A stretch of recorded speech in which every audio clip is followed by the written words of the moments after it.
Good morning everyone. Current affairs through MCQ की series में 2 अगस्त के करंट अफेयर्स जो द हिंदू से बनाए गए हैं उसके एमसीक्यू हम डिस्कस करेंगे। This is brief introduction about me. My name is Prince Luthra, all India rank 577। और वीडियो की शुरुआत करेंगे कोटेशन के साथ। You are the result of your choices. Now Tom Bilyeu द्वारा ये एक कोटेशन दी गई है जिसको आप यूपीएससी के प्रिपरेशन में किस तरीके से अप्लाई करेंगे। देखिए, जो हमारी चॉइसेस होती है ना, वो चॉइसेस यूपीएससी की प्रिपरेशन को लेकर भी हो सकती है, हमारी डाइट या हेल्थ को लेकर भी हो सकती है, वो किसी भी एरिया जो हमारी लाइफ को पर्टेन करता है उसको लेकर हो सकती है। ये जो चॉइसेस होती है जो हम एवरीडे बेसिस पे लेते हैं, एक्यूमुलेशन करके ये हमारी लाइफ में जो रिजल्ट्स हमें मिलते हैं उसको डिसाइड करती है। फॉर एग्जांपल, आपको दिन में कितनी देर पढ़ना है, इस चीज की चॉइस।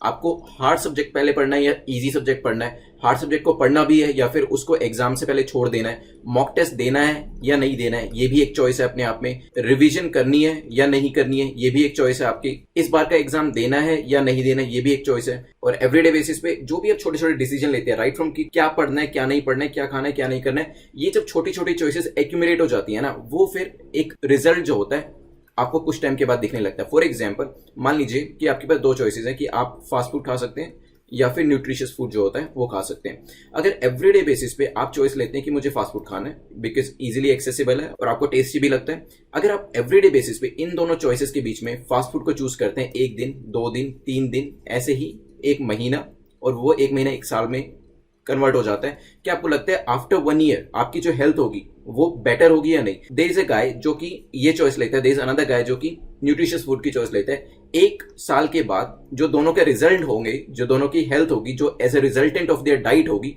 वो डिफरेंट होगी। सिमिलरली, मान लीजिए देयर इज अ गाय जो कि रिवाइज करता है एवरीडे बेसिस पे। एक चॉइस है कि रिविजन करनी है और एक है कि रिविजन नहीं करनी है। देयर इज अ गाय जो कि चूज करता है एवरीडे बेसिस पे कि मुझे रिवीजन करनी है, और एक दूसरा इंडिविजुअल है जो कहता है कि ठीक है, revision is not that important, मैं छोड़ देता हूं। आपको लगता है क्या 30 दिन के बाद या इवन 1 ईयर के बाद दोनों की जो प्रिपरेशन होगी वो सेम लेवल पे होगी? Definitely not. सो आपकी जो चॉइसेस होती है ना, उसी के अकॉर्डिंगली आपको रिजल्ट मिलते हैं। और प्रॉब्लम ये होती है कि क्योंकि रिजल्ट हमें इमीडिएटली नहीं मिल रहे होते हैं, हम उसको देख नहीं पाते। अगर आप 1 दिन रिवीजन नहीं करेंगे तो कोई इतना बड़ा पहाड़ नहीं टूट जाएगा, लेकिन अगर आप एवरीडे बेसिस पे ये करते हैं तो महीने के बाद आपको रिजल्ट दिखने शुरू हो जाएंगे, जब आपके मॉक टेस्ट में नंबर नहीं आएंगे, जब चीजों को आप भूलना शुरू कर देंगे। तो जो चॉइसेस आपकी होती हैं उसी के अकॉर्डिंगली आपको रिजल्ट मिलते हैं। तो ध्यान रखिएगा, अपनी चॉइसेस को अगर आप प्रेजेंट मोमेंट के अंदर ठीक कर लेते हैं तो फ्यूचर में जो आपको रिजल्ट्स मिलने वाले हैं वो भी कहीं ना कहीं ठीक हो जाएंगे।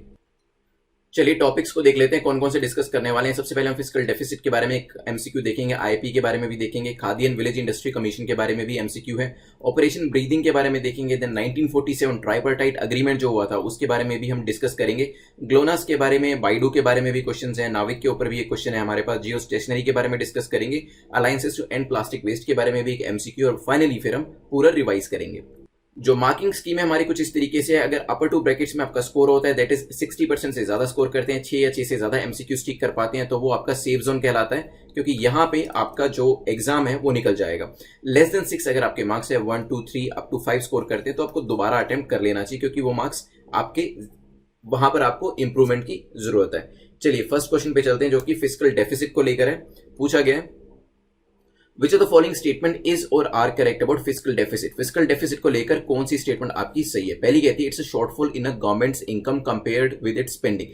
ये बेसिकली क्या होता है, एक तरीके का शॉर्टफॉल है किसके अंदर, गवर्नमेंट की इनकम के अंदर, अगर हम उनकी गवर्नमेंट की स्पेंडिंग से इसे कंपेयर करते हैं तो हो सकते हैं। The government that is a fiscal deficit is spending with in its means. जो गवर्नमेंट कहती है कि वो फिस्कल डेफिसिट को फेस कर रही है, इसका मतलब वो अपने मीन्स के हिसाब से ही खर्च कर रही है, हो सकता है। It is calculated as a percentage of GDP, इसे जीडीपी के परसेंटेज के तौर पे कैलकुलेट किया जाता है। सोचिए क्या आंसर होगा, फिर डिस्कस करते हैं।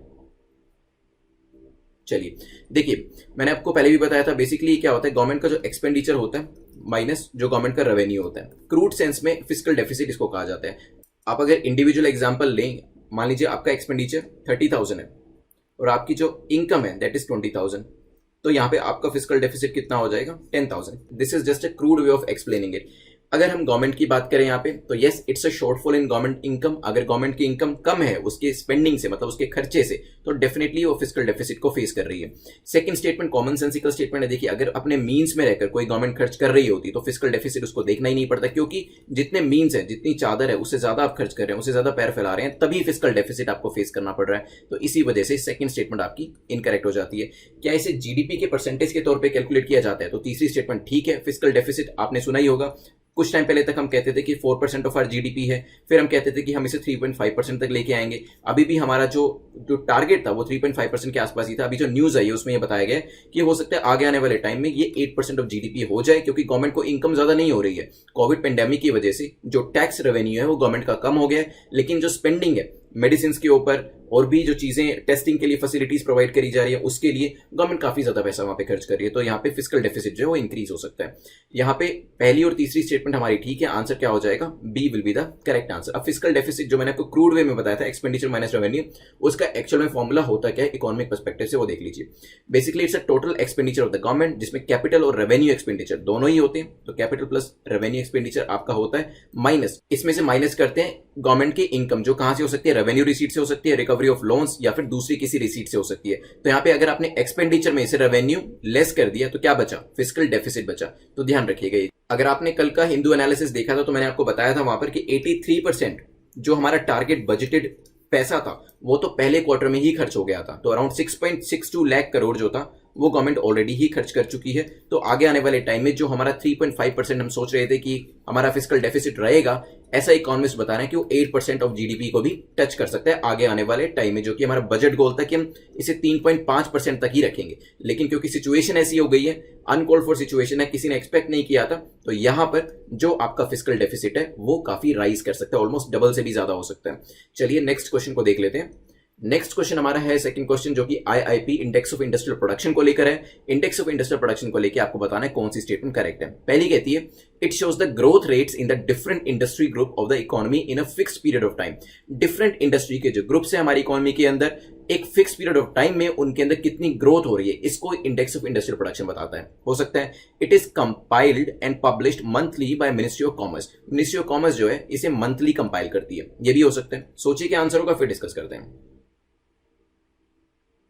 चलिए देखिए, मैंने आपको बताया हुआ है इंडेक्स ऑफ इंडस्ट्रियल प्रोडक्शन के अंदर 8 कोर इंडस्ट्रीज हमारी होती है, ठीक है। और हमने ये देखा है 4th कंसेक्यूटिव मंथ, मतलब चौथे कॉन्टिन्यूसली महीने के अंदर यहाँ पे 15% जो है ये श्रिंक किया है इंडेक्स ऑफ इंडस्ट्रियल प्रोडक्शन। ध्यान रखिएगा, यहाँ पे index of industrial production, industry नाम आ रहा है इसके बीच में ही, इंडेक्स किसका है, इंडस्ट्रियल प्रोडक्शन का, मतलब इंडस्ट्री जो प्रोड्यूस करती है उसका। बहुत सारी चीजें नाम से ही आपको पता चल जाएंगी। तो यहाँ पे इंडस्ट्रियल ग्रुप्स जो होते हैं उनका एक फिक्स्ड पीरियड ऑफ टाइम में कितना ग्रोथ रेट हो रहा है उसके बारे में ये इन्फॉर्मेशन देता है। तो पहली स्टेटमेंट तो हो जाती है ठीक। और जैसे मैंने आपको बताया कि रिसेंटली ये देखा है कि पिछले 4 महीनों से कॉन्टिन्यूसली 15% कॉन्ट्रैक्शन जो है इसके अंदर देखा गया है। 8 कौन कौन सी वो इंडस्ट्रीज है मैं आपको पहले 2-3 बार बता चुका हूं एमसीक्यू के अंदर। अब आप मुझे बताएंगे कमेंट सेक्शन के अंदर, जब हम इंडेक्स ऑफ इंडस्ट्रियल प्रोडक्शन की बात करते हैं, कोर सेक्टर इंडस्ट्रीज हैं, जैसे मैंने आपको एक नाम मैं आपको बता देता हूं कोर, एक और बता देता हूं क्रूड ऑयल।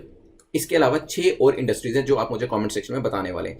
8 इंडस्ट्रीज जो है ये major core industries, they account for 40.27 in the index of industrial production. तो 41% ऑलमोस्ट जो आईआईपी होता है वो इन 8 इंडस्ट्री से ही कॉन्स्टिट्यूट होता है। इसलिए ये 8 इंडस्ट्री में उतार है, चढ़ाव है, ग्रोथ हो रहा है या कॉन्ट्रैक्शन हो रहा है, ये काफी इंपॉर्टेंट हो जाता है। तो आप मुझे 6 जो बाकी बची हुई कोर इंडस्ट्रीज हैं उसके नाम कमेंट सेक्शन में बताइएगा। पहली स्टेटमेंट आपकी करेक्ट हो जाती है। सेकंड को देखते हैं, कंपाइल क्या मंथली बेसिस पे किया जाता है। देखिए यस, मंथली बेसिस पे कंपाइल किया जाता है, but it is compiled by NSO, that is national statistical office, जो कि मॉस्पी के अंदर आता है, ministry of stats and programme implementation, not by ministry of commerce. Second statement incorrect हो जाती है, आंसर आपका हो जाएगा ए।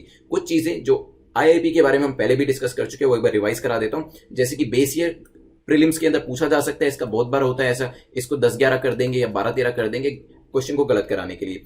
IIP is the measure of physical volume of production. Yes, industry मैंने आपको बताया था, कोर इंडस्ट्री जो 41% फॉर्म करती है, बाकी 59% उनके यहाँ पे वॉल्यूम ऑफ प्रोडक्शन में क्या चेंज हो रहा है, कितना उतार कितना चढ़ाव हो रहा है, उसके बारे में आईआईपी हमें बताता है। ध्यान रखिएगा, नाम से ही पता चल रहा है इंडस्ट्री के प्रोडक्शन के बारे में इंफॉर्मेशन हमें मिलती है। चलते हैं नेक्स्ट क्वेश्चन के ऊपर, केवीआईसी के ऊपर है। Khadi and village industry commission जो है एक स्टैट्यूटरी ऑर्गेनाइजेशन है, ये किसके अंडर आती है, मिनिस्ट्री ऑफ फाइनेंस के अंडर में आती है, माइक्रो स्मॉल मीडियम एंटरप्राइजेस के अंदर आती है, मिनिस्ट्री ऑफ कॉमर्स में, या फिर मिनिस्ट्री ऑफ एग्रीकल्चर में। क्वेश्चन इसलिए बनाया गया क्योंकि रिसेंटली ग्राम उद्योग विकास योजना जो है केवीआईसी जो है इसको मैनेज कर रहा है। ये न्यूज में थी, क्यों न्यूज में थी वो भी देखेंगे, बट पहले आप इसको यहाँ पे बताइए किस मिनिस्ट्री के अंदर ये आता है।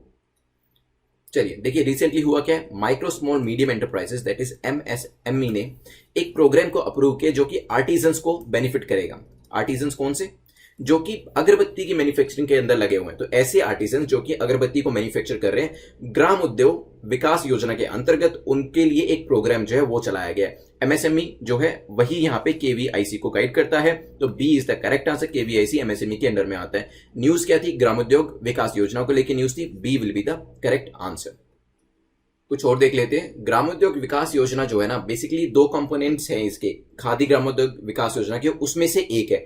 इसका मेन काम है कि विलेज इंडस्ट्रीज को हमें डेवलप करना है, टेक्नोलॉजी को यूज करते हुए मॉडर्नाइजेशन जो है वो भी लेके आनी है और ट्रेनिंग भी जो है वो भी प्रोवाइड करनी है। तो ग्रामोद्योग विकास योजना के ऊपर कोई क्वेश्चन आता है मेंस के अंदर, अगर पूछा जाता है कि विलेज में आप इंडस्ट्रीज को किस तरीके से सेटअप कर रहे हैं या फिर कैसे विलेज को आप डेवलप करने की कोशिश करें, तो वहां पे ग्रामोद्योग विकास योजना के बारे में भी एज ए पॉइंटर मेंशन किया जा सकता है।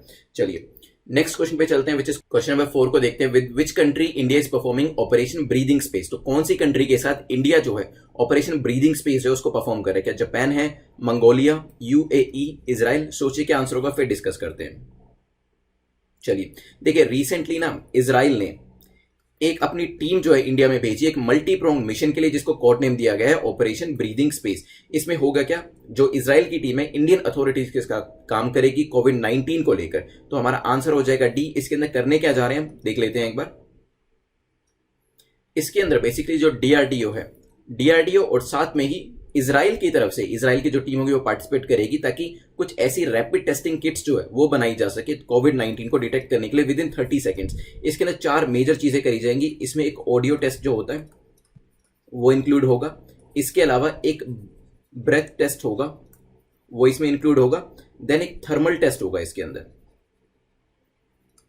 देन लास्ट में होगा पॉली एमिनो टेस्ट। अब ये क्या है ये भी देख लेते हैं। ऑडियो टेस्ट में जो पेशेंट है, जो हमें लगता है कि इसको कोविड हो सकता है, पोटेंशियल पेशेंट है, उसकी जो वॉइस होगी उसको रिकॉर्ड किया जाएगा और उसको आर्टिफिशियल इंटेलिजेंस के थ्रू इवेल्युएट किया जाएगा।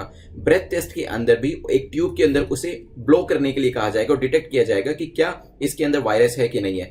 थर्मल टेस्टिंग के अंदर भी जो सलाइवा सैंपल्स है वो लिए जाएंगे और पॉली एमिनो एसिड टेस्ट के अंदर जो प्रोटीन्स है वो आइसोलेट किए जाएंगे। ये सब चीजें करके वेरियस जो टेस्ट है वो कंडक्ट किए जाएंगे और जो रिजल्ट है विद इन 30 सेकंड्स में यहाँ पे कहा जा रहा है वो प्रोड्यूस किए जाएंगे। तो ध्यान रखिएगा इसको। कौन सी यहाँ पे कंट्री भेज रही है? इजराइल जो है अपनी टीम भेज रही है इंडिया के अंदर। नेक्स्ट क्वेश्चन पे चलते हैं। क्वेश्चन नंबर 5 है, पूछ रहा है which of the following statement is और are correct about 1947 tripartite agreement on Gorkha soldiers. 1947 का जो ट्राइपार्टाइट अग्रीमेंट था किस किस के बीच में हुआ था? इंडिया, नेपाल एंड ब्रिटिश के बीच में। यहाँ पे गोरखा सोल्जर्स के ऊपर 3 स्टेटमेंट्स हैं, देखते हैं। It was decided to split Gorkha regiment between the British and Indian armies. तो यहाँ पे 1947 का जो एग्रीमेंट था इसमें डिसाइड हुआ था कि जो गोरखा रेजिमेंट्स है वो ब्रिटिश और इंडिया के बीच में डिवाइड हो जाएंगी, हो सकता है। From the first quarter of the 19th century Gorkhas had served under the British. तो यहाँ पे first quarter of the 19th century से लेकर यहाँ पे गोरखाज ने ब्रिटिश आर्मी के अंदर सर्व किया है। Gorkha serve with British Indian army but never for East India company. तो ईस्ट इंडिया कंपनी के लिए उन्होंने सर्व नहीं किया। सोचिए क्या आंसर होगा, फिर डिस्कस करते हैं।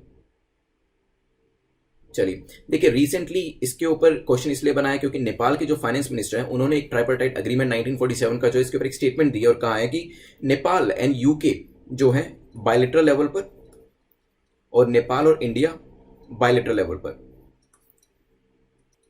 मैटर्स को हैंडल करेंगे और जो ट्राइपार्टाइट एग्रीमेंट है उसको रिडंडेंट बताया गया। तो इस वजह से न्यूज थी। आपको पता है इंडिया नेपाल के बीच में काला पानी रीजन को लेके अभी एक तरीके का स्पार जो है वो चल रहा है और उसी वजह से कुछ ऐसी स्टेटमेंट आगे आने वाले टाइम पर भी हो सकता है जो नेपाल के वेरियस मिनिस्टर्स हैं वो देते रहे। पहली स्टेटमेंट को यहाँ पे देखिए, क्या यहाँ पे डिसाइड हुआ था कि गोरखा रेजिमेंट जो है ब्रिटिश और इंडियन आर्मीज के बीच में सर्व करेगी। पहली स्टेटमेंट बिल्कुल ठीक है। और यहाँ पे 19th सेंचुरी में जो गोरखास थे वो ब्रिटिश के अंडर में सर्व कर रहे थे, ये भी बिल्कुल ठीक है सेकंड स्टेटमेंट। और तीसरी स्टेटमेंट जो है, गोरखास ने ब्रिटिश इंडियन आर्मी में तो सर्व किया ही था, साथ में ईस्ट इंडिया कंपनी के लिए भी उन्होंने अपनी सर्विसेज प्रोवाइड करी थी। तो इसी वजह से तीसरी स्टेटमेंट आपकी गलत हो जाती है, आंसर हो जाएगा आपका बी। कुछ और चीजें देख लेते हैं यहाँ पे। तो यहाँ पे ये बताया गया कि ईस्ट इंडिया कंपनी में पहले गोरखास ने सर्व किया था और बाद में ब्रिटिश इंडियन आर्मी में भी गोरखास ने सर्व किया था। इट वाज अ विंडो, ताकि नेपाली यूथ जो है वो अब्रॉड जा सके, उनको रिक्रूटमेंट करने की यहाँ पे अपॉर्चुनिटी जो थी वो मिली थी। तो ये पूरी न्यूज थी। अब चलते हैं हम अपने नेक्स्ट क्वेश्चन के ऊपर, क्वेश्चन नंबर 6 के ऊपर। क्वेश्चन नंबर 6 जो पूछ रहा है which of the following pair is और आर करेक्ट। तो इन चारों में से कौन से ऐसा पेयर है जो करेक्ट है? ग्लोनास रशिया को बिलोंग करता है, गैलीलियो फ्रांस को बिलोंग करता है, बाइडू चाइना को बिलोंग करता है, आईआरएनएस इजराइल को बिलोंग करता है। सोचिए क्या आंसर होगा, फिर डिस्कस करते हैं। चलिए देखिए, ये सारे सैटेलाइट नेविगेशन सिस्टम है। क्वेश्चन इसलिए बना है क्योंकि अभी बाइडू न्यूज में है। हमने हिंदू एनालिसिस में भी पढ़ा था कि बाइडू जो है चाइना के लिए कैसे चाइना का जो पूरा डिप्लोमेटिक क्लाउट है उसको इंक्रीज करने में हेल्प करेगा। ग्लोनास जो है वो रशिया का है, तो पहली स्टेटमेंट यहाँ पे पहला जो पेयर है वो बिल्कुल करेक्ट है। गैलीलियो जो है वो फ्रांस का है। नाउ दिस इज इनकरेक्ट क्योंकि गैलीलियो जो है वो यूरोपियन यूनियन का है। बाइडू चाइना का है, तो तीसरा यहाँ पे मैच बिल्कुल ठीक है। आईआरएनएस इजराइल का। Now this is also incorrect. IRNS जो है जिसको हम नाविक भी कहते हैं ये इंडिया का है। ठीक है, तो पहला और तीसरा करेक्ट होने की वजह से आंसर हो जाएगा बी। चलते हैं नेक्स्ट क्वेश्चन के ऊपर which is question number 7। BeiDou को लेके ही क्वेश्चन पूछा गया कि बाइडू को लेके कौन सी स्टेटमेंट आपकी करेक्ट है। पहली कहती है China's BeiDou navigation project was launched in early 1990s। तो अर्ली 1990s में बाइडू प्रोजेक्ट को लॉन्च किया गया था, हो सकता है। The navigation satellite system was completed in 3 steps. इसको 3 स्टेप्स के अंदर कंप्लीट किया गया पूरा नेविगेशन सैटेलाइट सिस्टम जो है, ये भी हो सकता है। It is set to be less accurate than USA's GPS. आपको पता है global positioning system that is GPS जो है ये किसका है, ये यूनाइटेड स्टेट्स का, जो हम फोन्स में भी यूज करते हैं और काफी सारी कंट्रीज इसकी सर्विसेज लेती हैं। ये जो है बेटर है बाइडू से, मतलब बाइडू जो है लेस एक्यूरेट है जीपीएस के कंपैरिजन में। सोचिए क्या आंसर होगा, फिर डिस्कस करते हैं।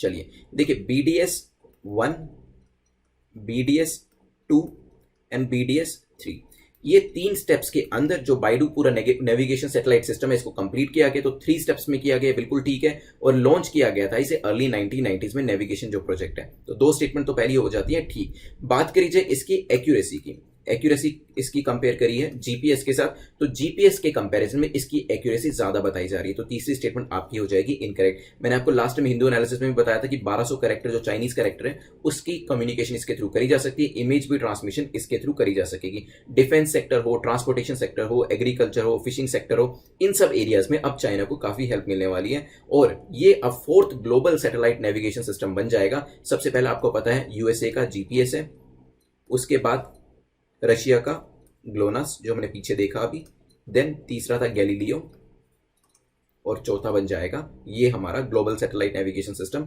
बाइडू। तो यहां पे आंसर हमारा हो जाएगा B. B will be the correct answer.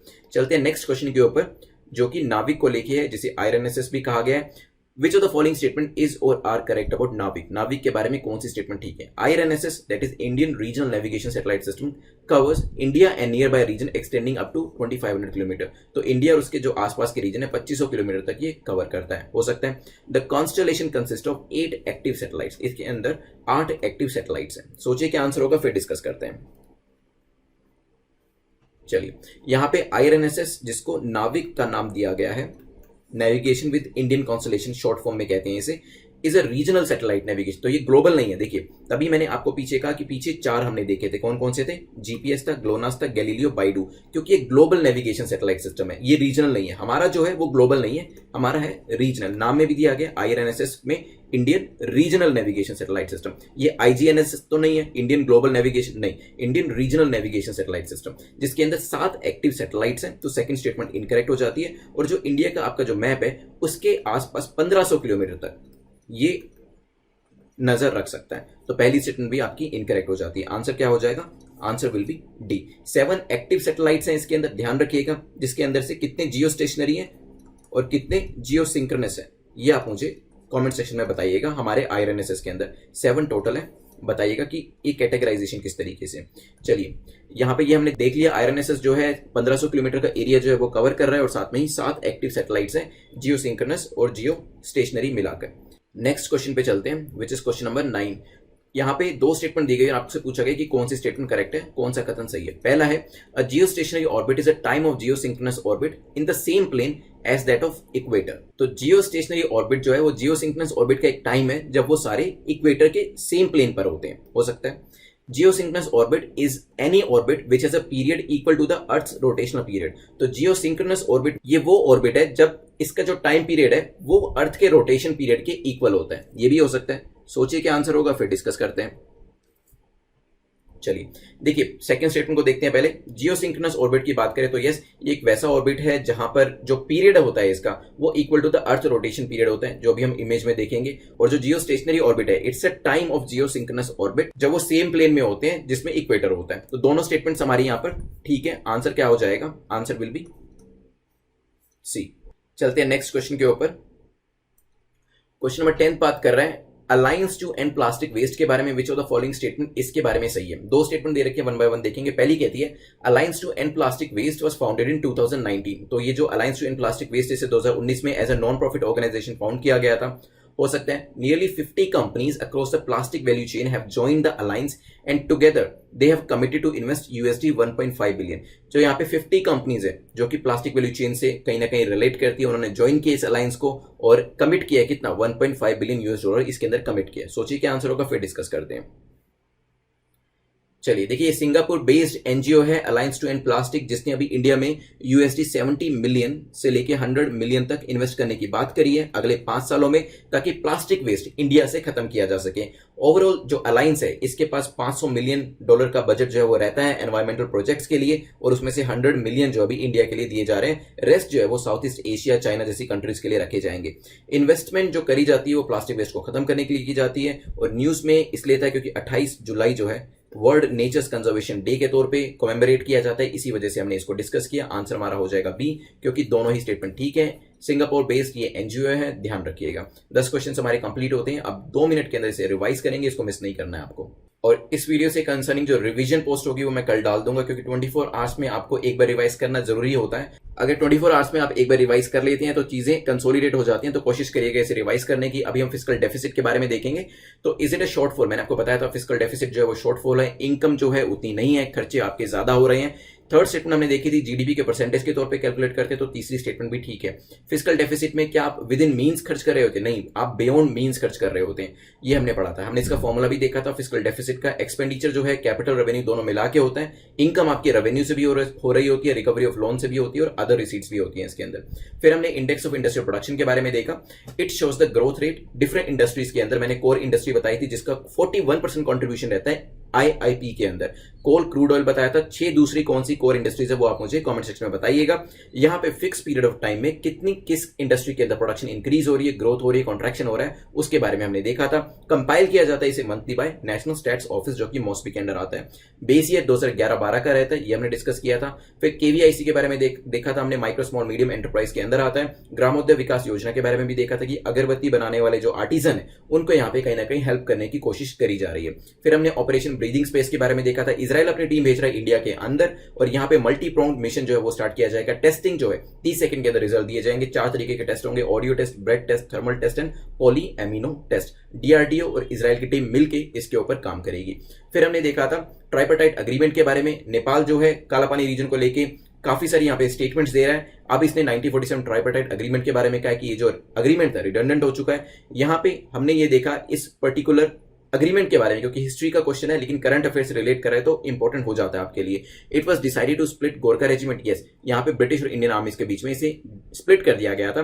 फिर हमने गोरखा के बारे में पढ़ा था कि first quarter of the 19th century में इसने सर्व किया था ब्रिटिश आर्मी को, और देन ईस्ट इंडिया कंपनी को भी इसने सर्व किया था। नेपाली यूथ के लिए अब्रॉड जाने के लिए, रिक्रूटमेंट के लिए एक अच्छा अवसर था तब के टाइम में। फिर हमने क्वेश्चन 6 को देखा था। क्वेश्चन 6 में हमने बाइडू के बारे में डिस्कस किया था। बाइडू चाइना का ग्लोबल नेविगेशन सिस्टम है, गैलीलियो जैसे कि यूरोपियन यूनियन का है, ग्लोनास रशिया का है, और जैसे GPS यूनाइटेड स्टेट्स का है। हमारा जो है वो ग्लोबल नहीं है, रीजनल है, इंडिया को बिलोंग करता है, नाविक। फिर हमने बाइडू के बारे में देखा था। नेविगेशन प्रोजेक्ट 1990 में स्टार्ट हो गया था। इसके बाद 3 स्टेप्स में इसमें BDS 1, 2, 3 करके कवर किया गया है इसे, और देन USA से बेटर इसको समझा जा रहा है। वेरियस एरियाज जैसे एग्रीकल्चर, फिशिंग, ट्रांसपोर्टेशन, डिफेंस में हेल्प मिलने वाली है चाइनीज को। देन हमने नाविक के बारे में देखा था। नाविक के अंदर जो कवरेज करी जा रही है 1500 किलोमीटर की, और 7 एक्टिव सैटेलाइट्स हैं। कितने जियो स्टेशनरी है, कितने जियो सिंक्रोनस है, कमेंट में बताइएगा मुझे आप। इस कॉन्स्टलेशन के अंदर 7 एक्टिव सैटेलाइट्स हमने यहाँ पे देख लिए।